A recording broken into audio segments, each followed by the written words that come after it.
Hi, നമ്മളിന്ന് MCOMൻ്റെ second സെമസ്റ്ററിൻ്റെ management science എന്ന് പറയുന്ന ഒരു സബ്ജക്റ്റിൻ്റെ ഫസ്റ്റ് ചാപ്റ്ററിൻ്റെ ഒരു ഓവർവ്യൂ ആണ് നമ്മൾ നോക്കുന്നത്. സോ ഈ ചാപ്റ്റർ തിയറി ചാപ്റ്ററാണ്. അതിൽ ഈ സബ്ജക്റ്റ് എന്താണെന്നും സബ്ജക്റ്റിൻ്റെ ഹിസ്റ്ററിയും അതിൻ്റെ മോഡൽസും അതേപോലെ തന്നെ അതെവിടെയാണ് അപ്ലൈ ചെയ്യുന്നതെന്ന് ആപ്ലിക്കേഷൻസും അതേപോലെ തന്നെ അതിൻ്റെ ഒരു ലിമിറ്റേഷൻസ് എന്തെങ്കിലും ഉണ്ടെങ്കിൽ ആ ലിമിറ്റേഷൻസുമാണ് ഈ ചാപ്റ്ററിൽ പോകുന്നത്. So it's an introductory chapter. So നമുക്ക് നോക്കാം. So what is management science? Management science എന്ന് പറയുന്ന ഈ സബ്ജക്റ്റിന് വേറൊരു പേരും കൂടി ഉണ്ട്. That is known as operation research എന്നാണ് നമ്മളതിനെ വേറൊരു പേര് പറയുക. ഓക്കെ, ഈ മാനേജ്മെൻറ്റ് സയൻസ് എന്ന് പറയുന്നത് വിച്ച് ഈസ് യൂസിങ് ഒരു സയൻറ്റിഫിക് അപ്രോച്ചോട് കൂടിയിട്ട് പ്രോബ്ലം സോൾവിങ് മെത്തേഡാണ്. സോ ബിസിനസ്സിൽ നമുക്ക് എല്ലാവർക്കും അറിയാം, there are many situations where we have to make very strategic tactical and decisions എടുക്കണം. അപ്പോൾ അങ്ങനെ ഡിസിഷൻസ് എടുക്കുമ്പോൾ നമ്മളെ ഹെൽപ്പ് ചെയ്യുന്ന ഒരു ടൂൾ, ഒരു സയൻറ്റിഫിക് അപ്രോച്ചോട് കൂടിയിട്ട് നമുക്കൊരു സൊല്യൂഷനിൽ എത്തുക എന്നുള്ളത് വളരെ അത്യാവശ്യമാണ്. സോ മാനേജ്മെൻറ്റ് സയൻസ് എന്ന് പറയുന്നത് ഇറ്റ്സ് എ ഡിസിപ്ലിൻ, ഒരു ഏരിയ. ഇപ്പം മാർക്കറ്റിംഗ് മാനേജ്മെൻറ്റ് അതേപോലെ തന്നെ ഹ്യൂമൻ റിസോഴ്സ് മാനേജ്മെൻറ്റ് എന്നൊക്കെ പറയുന്ന പോലെ ഒരു ഡിസിപ്ലിനാണ്, മാനേജ്മെൻറ്റിൽ തന്നെ വരുന്ന ഒരു ഡിസിപ്ലിനാണ്. ദാറ്റ് അഡാപ്റ്റ്, അവിടെ അവർ ഉപയോഗിക്കുന്നത് ഇങ്ങനെ ഒരു സയൻറ്റിഫിക് അപ്രോച്ചാണ്.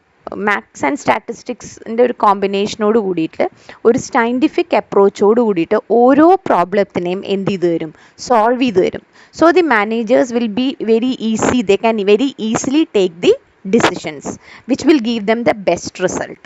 ഓക്കെ, കാരണം ഒരു മാനേജ്മെൻറ്റ് എടുക്കുന്ന ഡിസിഷൻ, പ്രത്യേകിച്ച് ടോപ്പിലൊക്കെ എടുക്കുന്ന ഹൈലി ഫൈനാൻഷ്യൽ കമ്മിറ്റ്മെൻ്റ് ഒക്കെയുള്ള ഡിസിഷൻസ് എടുക്കുന്ന സമയത്ത് ഒരു റോങ് ഡിസിഷൻ വന്നു കഴിഞ്ഞാൽ അത് ഒരുപാട് സിവിയർ ആയിട്ടുള്ള നെഗറ്റീവ് ഇമ്പാക്ട്സ് ആ ബിസിനസ് ഓർഗനൈസേഷന് കൊണ്ടുവരും.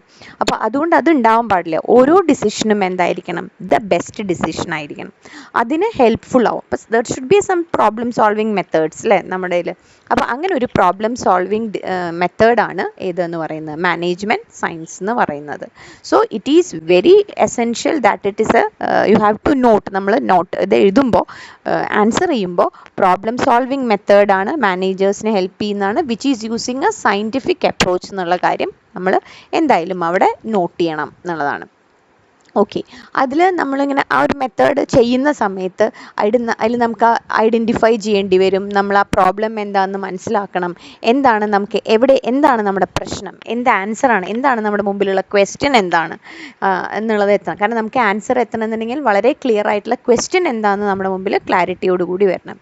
സോ നമ്മൾ ഇതിൻ്റെ ഒരു കാര്യങ്ങൾ പറയുന്ന സമയത്ത് ഇതിൽ നമ്മൾ രണ്ട് അപ്രോച്ചും എടുക്കുന്നുണ്ട്.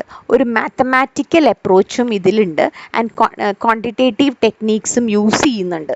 അതുകൊണ്ടാണ് അതൊരു സിസ്റ്റമാറ്റിക് മോഡലാണെന്ന് പറയാൻ കാരണം എന്നുള്ളതാണ്. സോ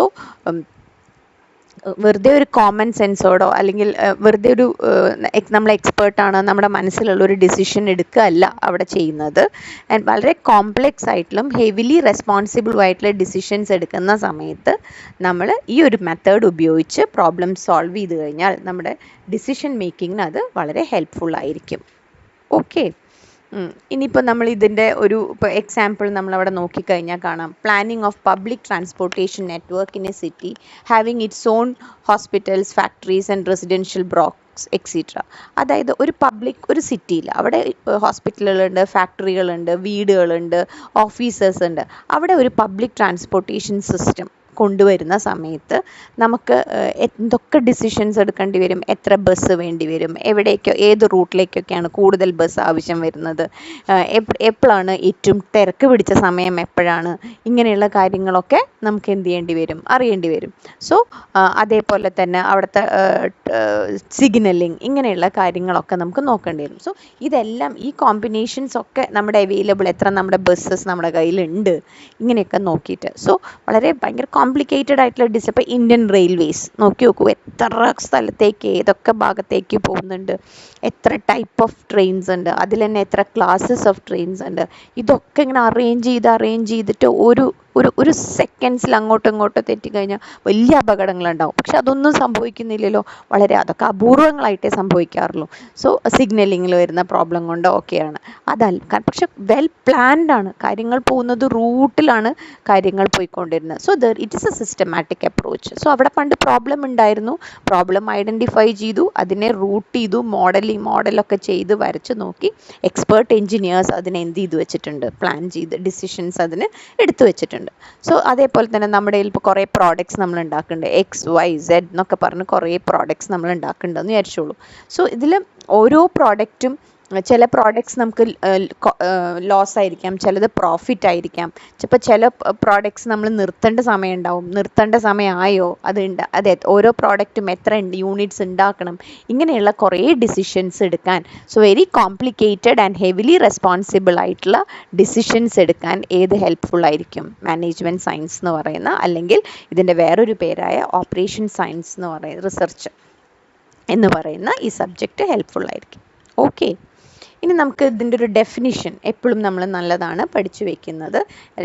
ഇതിൽ മോസ് ആൻഡ് കിംബലിൻ്റെ ഡെഫിനിഷൻ നോക്കിക്കഴിഞ്ഞാൽ കാണാം, അത് നമ്മളിപ്പോൾ നേരത്തെ പറഞ്ഞ തന്നെയാണ്, ഒരു സയൻറ്റിഫിക് മെത്തേഡാണ് എന്ന് പറഞ്ഞു അല്ലേ. അത് എക്സിക്യൂട്ടീവ് ഡിപ്പാർട്ട്മെൻറ്റ്സ്, അതായത് ഡിസിഷൻ മേക്കിംഗ് ചെയ്യുന്ന ഡിപ്പാർട്ട്മെൻറ്റ്സിനെയാണ് അവർ എക്സിക്യൂട്ടീവ് ഡിപ്പാർട്ട്മെൻറ്റ്സ് എന്ന് പറഞ്ഞാൽ. അവരത് വെറുതെ എടുക്കല്ല, ക്വാണ്ടിറ്റേറ്റീവ് ബേസിസിൽ ഡിസിഷൻസ് എടുക്കുന്നു, ആൻഡ് അവർ ആ ഡിസിഷൻസിനെ ബേസ് ചെയ്ത് അവർ ഓർഗനൈസേഷൻ എന്ത് ചെയ്യുന്നു, കൺട്രോൾ ചെയ്ത് പോകുന്നു ഓപ്പറേഷൻസിനെ. So as per Morse and Kimball, operation research is a quantitative approach, and it is a scientific method of providing executive departments with a quantitative basis for decisions regarding the operations under their control. ഇനി വേറൊരു definition ഉണ്ട്, കുറച്ചുകൂടി simple ആയിട്ടുള്ള ഡെഫിനിഷനാണ് സാറ്റി കൊടുത്തിട്ടുള്ളത്. OR എന്ന് പറഞ്ഞാൽ operation research എന്ന് പറയുന്നത്, it's art of giving bad answers to problems which otherwise have worse answers. നടക്കില്ല എന്ന്, വേഴ്സ് എന്ന് പറഞ്ഞു കഴിഞ്ഞാൽ അത് അതിൻ്റെ ഏറ്റവും അറ്റത്തായി, നെഗറ്റീവിൻ്റെ ബാറിൽ ഏറ്റവും എൻഡിൽ കിടക്കുന്നതാണ് വേഴ്സ്റ്റ് ഡിസിഷൻ എന്ന് പറയുന്നത്. വേഴ്സ്റ്റിനെക്കാട്ടിലും കുറച്ചും കൂടി ബെറ്ററാണ് ബാഡ് ഡിസിഷൻ എന്ന് പറയുന്നത്. സോ നമുക്കൊരു ബാഡ് ആൻസേഴ്സ് എങ്കിലും കിട്ടും, വേഴ്സ്റ്റ് ആൻസേഴ്സിലേക്ക് ഒരിക്കലും പോവില്ല എന്നുള്ളതാണ് സാറ്റി കൊടുത്തിട്ടുള്ള ഒരു ചെറിയ ഡെഫിനിഷൻ എന്ന് പറയുന്നത്. നമ്മുടെ ഇതിൻ്റെ ഹിസ്റ്ററി നോക്കുകയാണെങ്കിൽ അത്ര വലിയൊരു ബാക്ക്ഗ്രൗണ്ട് കുറേ വർഷങ്ങൾ മുമ്പൊന്നും പോയിട്ടില്ല. റീസെൻ്റ് ആയിട്ടുള്ള ഒരു ഇതാണ് വന്നിട്ടുള്ളത്. 1936 അതിൻ്റെ ഒരു ബിഗിനിങ് എന്ന് പറയുന്നത്. ഓക്കെ, സോ ഇത് ഫസ്റ്റ് ഉപയോഗിച്ചിരിക്കുന്നത് മിലിറ്ററി ഡിഫെൻസിലാണ് ഇതിൻ്റെ ഒരു ആദ്യത്തെ ആപ്ലിക്കേഷൻ വരുന്നത്. സെക്കൻഡ് വേൾഡ് വാർ സമയത്താണ് ഒരു മിലിറ്ററി ഡിസിഷൻ സമയത്താണ്, ഓപ്പറേഷൻസിനാണ് ഇത് കൂടുതൽ ഉപയോഗിക്കേണ്ടി വരുന്നത്. കാരണം ഭയങ്കര ക്ലൈമാറ്റിക് കണ്ടീഷൻസ്, ഭയങ്കര ബുദ്ധിമുട്ടും ഉണ്ടായിരുന്നു, ജർമ്മനിക്ക് ബുദ്ധിമുട്ടുണ്ടായിരുന്നു. അതുകൊണ്ട് അവിടെ എത്ര ഇത് ചെല്ലണം, ആർമഡ് ഫോഴ്സസ് എത്ര എത്തിക്കണം, അവിടെ വെപ്പൺസ് എത്ര എത്തിക്കണം, യുദ്ധം ജയിക്കും വേണം, അതായത് ഓപ്പോസിറ്റ് കോമ്പറ്റീറ്റേഴ്സിൻ്റെ ശക്തിയെക്കുറിച്ച് ചെറിയൊരു ധാരണയുമുണ്ട്. സോ ഇതിൻ്റെ ഒരു ഫോർമുല ക്രിയേറ്റ് ചെയ്തിട്ട് അവിടേക്ക് അയക്കുകയാണ് ചെയ്തത്. സോ ഡിഫൻസിലാണ് ഇതിൻ്റെ ഒരു ഫസ്റ്റ് ആപ്ലിക്കേഷൻ പോർഷൻ ഉണ്ടായിരിക്കുന്നത്. 1936 വരുന്നത്. വീണ്ടും ഡിഫൻസ് ഏരിയയിൽ റഡാർ ഇതിലേക്കും ഒക്കെ നമ്മൾ ഉപയോഗിക്കാൻ തുടങ്ങി. അഡീഷണൽ റഡാർ സ്റ്റേഷൻസ് എത്രണ്ണം വേണം, ഇൻഫർമേഷൻസ് പെട്ടെന്ന് കിട്ടാൻ, ഇങ്ങനെയുള്ള കാര്യങ്ങളിലേക്കൊക്കെ ഇത് ഉപയോഗിക്കാൻ തുടങ്ങി എന്നുള്ളതാണ്. 1940 ആയപ്പോഴേക്കും ഇതിന് കുറച്ചുകൂടി വൈഡ് ആപ്ലിക്കേഷൻസ് ജർമ്മൻ ഫോഴ്സസ് ഇത് ഭയങ്കരമായിട്ട് യൂസ് ചെയ്യാൻ തുടങ്ങി, ഓപ്പറേഷൻ റിസർച്ച് ടെക്നീക്ക്. അതുകൊണ്ട് ഇതിൽ തന്നെ ഡിഫൻസ് ഏരിയയിൽ തന്നെയാണ് അവരത് കൂടുതലും ഉപയോഗിച്ചത്. എയർഫോഴ്സിലാണ് അവരത് കൂടുതലും ഉപയോഗിച്ചത്. അപ്പോൾ ഓപ്പറേഷൻ റിസർച്ച് വേൾഡ് വാർ സെക്കൻഡിന് തൊട്ട് മുമ്പാണ് ഉപയോഗിക്കാൻ തുടങ്ങിയത്, ഡിഫൻസ് ഏരിയയിലാണ് എന്നുള്ളത്. മിലിറ്ററി ഓപ്പറേഷൻസിനാണ് എന്ന് വിചാരിക്കുക. മെയിൻ ഉദ്ദേശം ഡിഫൻസിൽ ഉപയോഗിക്കുന്നതിൻ്റെ ഉദ്ദേശം ലിമിറ്റഡ് മിലിറ്ററി റിസോഴ്സസേ കയ്യിലുള്ളൂ, പക്ഷെ നമുക്ക് വാർ ജയിക്കും വേണം. നമ്മളെ സംബന്ധിച്ച് കുറേ ക്ലൈമാറ്റിക് കണ്ടീഷൻസ്, അതർ തിങ്സ് നമുക്ക് കൺസ്ട്രെയിൻഡ് ആയിട്ട് അവിടെ ഉണ്ടായിരുന്നു എന്നുള്ളതാണ്. End of the world war കഴിയുന്നതോട് കൂടിയിട്ട് ഓപ്പറേഷൻ റിസർച്ച് എന്ന് പറയുന്ന ഈ മാനേജ്മെൻറ്റ് ടൂളിന്, ടെക്നീക്കിന് നല്ലൊരു സ്പ്രെഡ് ഉണ്ടായി UK യിലും US ലും. 1951 നമ്മളവിടെ ഡെഫിനിഷനിൽ നമ്മൾ കണ്ട ആളാണ് മോസ് ആൻഡ് കിംബൽ എന്ന് പറയുന്ന.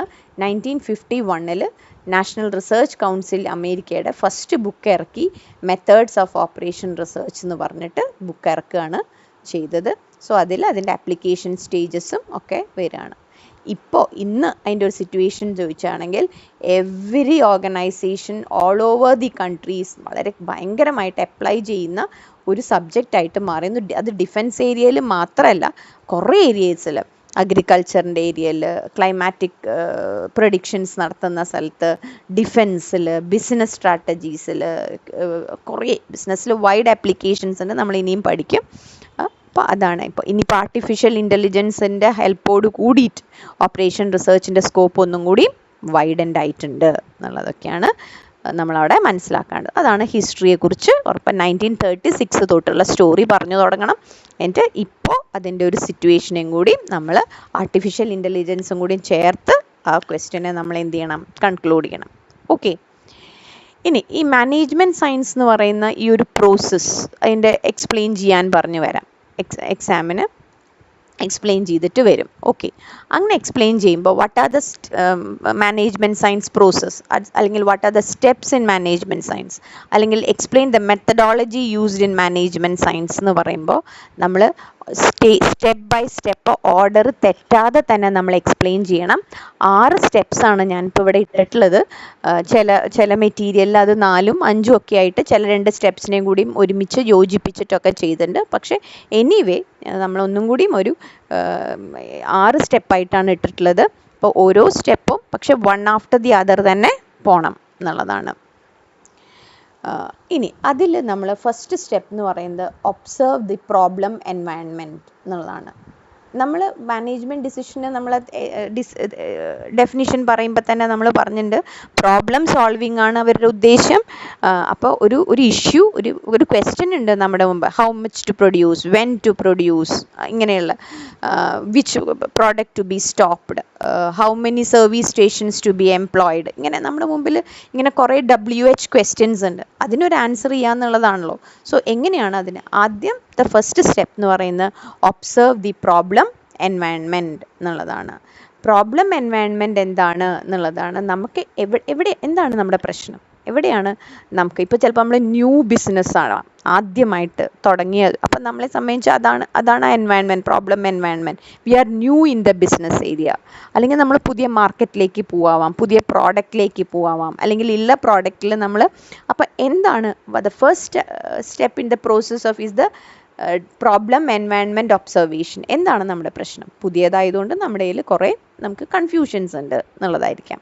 സോ നമ്മൾ എന്ത് ചെയ്യണം, ചിലപ്പോൾ അപ്പോൾ നമ്മൾ റിസർച്ച് ചെയ്യണം, നമ്മൾ ഒബ്സർവ് ചെയ്യണം നമ്മുടെ പ്രശ്നങ്ങൾ എന്താണ് നമ്മുടെ പ്രോബ്ലം എന്നത്. അപ്പോൾ ദീസ് ആക്ടിവിറ്റീസ്, അതായത് കോൺഫറൻസ്, നമ്മൾ കൂടി ആലോചിക്കുക, സൈറ്റുകൾ വിസിറ്റ് ചെയ്യുക, റിസർച്ച് ചെയ്യുക, പോയി നോക്കുക, find out what the exact problem is എന്നുള്ളതാണ്. ആൻഡ് നമ്മൾ അങ്ങനെ ഒബ്സർവ് ചെയ്ത് കഴിഞ്ഞ് കഴിഞ്ഞാൽ രണ്ടാമത്തെ വഴിയാണ് analyse and define the problem എന്നുള്ളതാണ്.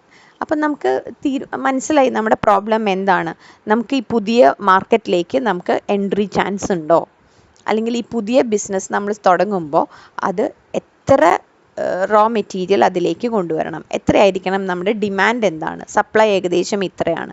അപ്പം നമ്മൾ ഓരോ മാസവും എത്ര മാനുഫാക്ചർ ചെയ്യണം, ഇതൊക്കെയാണ് നമ്മുടെ മുമ്പിൽ എന്നുണ്ടെങ്കിൽ, സോ നമ്മുടെ പ്രോബ്ലം നമ്മൾ ഐഡൻറ്റിഫൈ ചെയ്തു.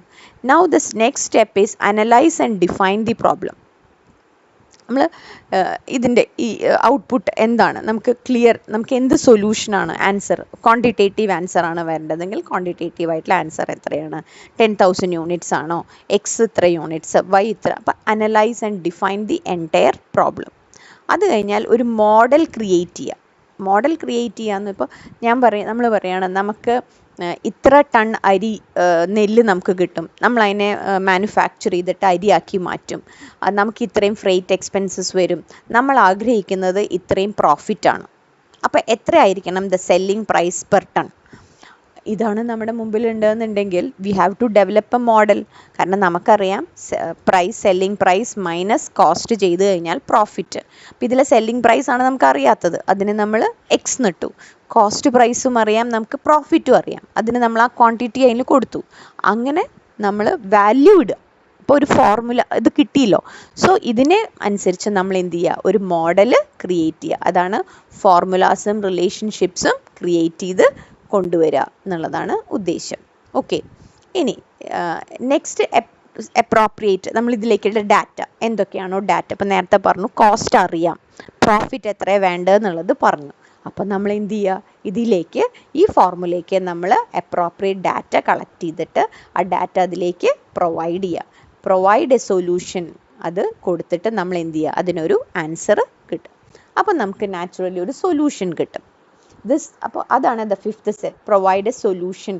ആ സൊല്യൂഷൻ കിട്ടിക്കഴിഞ്ഞ് കഴിഞ്ഞാൽ നമ്മൾ അതെന്ത് ചെയ്യണം, ആൻസർ കിട്ടിക്കഴിഞ്ഞാൽ ഇംപ്ലിമെൻറ്റ് ചെയ്യുക. സെല്ലിംഗ് പ്രൈസൊക്കെ ഇട്ട് കൊടുത്ത് നമ്മളതിനെ നമ്മുടെ യഥാർത്ഥ രീതിയിലേക്ക് അത് ഇംപ്ലിമെൻറ്റ് ചെയ്യുക. ചിലപ്പോൾ ഇംപ്ലിമെൻറ്റ് ചെയ്യുമ്പോൾ ചില ഇഷ്യൂസൊക്കെ വരും നമ്മുടെ മുമ്പിൽ. ആ ഇഷ്യൂസ് നമ്മൾ അപ്പോൾ നമ്മൾ ചിലപ്പോൾ വീണ്ടും നമ്മൾ എന്ത് ചെയ്യേണ്ടി വരും, മോഡൽ ഒന്ന് റീക്രിയേറ്റ് ചെയ്യേണ്ടി വരും.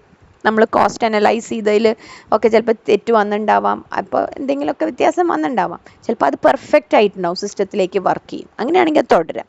അതല്ല അത് ഇംപ്ലിമെൻറ്റ് ചെയ്ത് എന്തെങ്കിലും പ്രശ്നം, ഇംപ്ലിമെൻറ്റ് ചെയ്ത് അങ്ങനെ നിർത്തുകയല്ല, ഇംപ്ലിമെൻറ്റ് ചെയ്തതിന് ശേഷം നോക്കണം അതിലെന്തെങ്കിലും ഇഷ്യൂസ് ഉണ്ടോ എന്നുള്ളത് നമ്മളൊന്ന് എന്ത് ചെയ്ത് നോക്കണം, നമ്മളൊന്ന് ടെസ്റ്റ് ചെയ്ത് നോക്കണം. അങ്ങനെ ഇത് പ്രോപ്പർലി ഇംപ്ലിമെൻ്റ് ആയി കഴിഞ്ഞ് കഴിഞ്ഞാൽ ഒന്ന് ഫീഡ്ബാക്ക് എടുത്ത് നോക്കുക. അതിന് എന്തെങ്കിലും ചേഞ്ചസ് വേണമെങ്കിൽ മോഡലിൽ എന്ത് ചെയ്യുക, ചേഞ്ചസ് വേണം. സോ ഇവിടെ ക്ലിയർ ആണെന്ന് തോന്നുന്നു നിങ്ങൾക്ക്. ഇവിടെ നമുക്ക് 6 സ്റ്റെപ്സ് ആണുള്ളത്.